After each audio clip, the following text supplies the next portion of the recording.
The thesis or the idea or the proposition that Israel's been defending itself all this time, knowing full well the facts that we've presented here, is an untenable one, wouldn't you say? Yeah. Look, just to kind of summarize everything we've been saying, yes, which is the Zionist project was to create a majority ethno-nationalist group in ethno-nationalistic state. Yes. That would represent their ethno-cultural, one distinct ethno-cultural group by a majority population. Yeah. So Zionists have always been concerned about demographics. They've always been wanting to say, make sure that the state, the whole land of Palestine, all of it is a ethno-nationalist state for Jews primarily. Yeah. Okay. Now, to achieve that, there were many tactics and strategies depending on the situation at hand, and they've always been interested in expanding beyond that. Some even said beyond into Jordan as well as the Sinai, and even into South Lebanon. Yeah. Now, historically speaking, what we've seen is a very consistent policy from Israel, which is it's been using force projection in the region. It regularly invades its neighbors.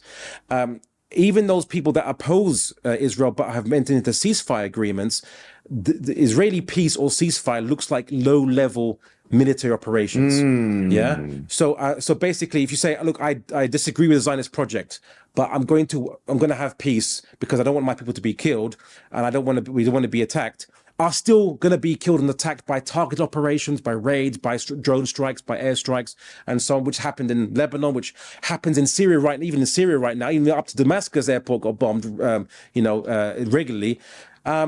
So this kind of happens on a low level. Yes. And add to the fact that if you're a Palestinian in the West Bank, the experience of living under Israeli occupation is like being in a vat of acid. Absolutely. Yeah, you could say, no one can say, well, you're in a vat of acid, but who's punching you? It's not the punching that is the issue. It's me being slowly dissolved. Absolutely. Yeah, by police harassment, by denying building permits for your family and so on and so forth, because over time you have children, they need to find a place to live.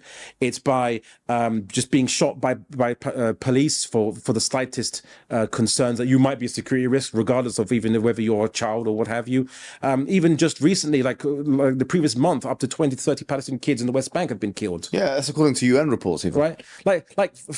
Forget about actually, I think it's 44 wars and bombings and so on and so forth. Yeah. So when this is your existence, where peace with Israel is continually killing your people if you're Palestinians, right?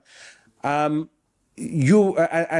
not peace with Israel is you're just being bombed and massacred and being pushed out. And people say that Israel wants to push out and take half of Gaza now. Yeah.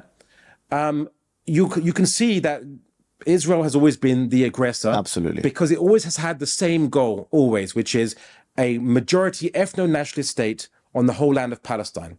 And currently speaking, in the whole land of Palestine, there's 50-50 Palestinian Arab and Israeli Jewish citizens. So this is not a demographic that the Zionists are going to accept.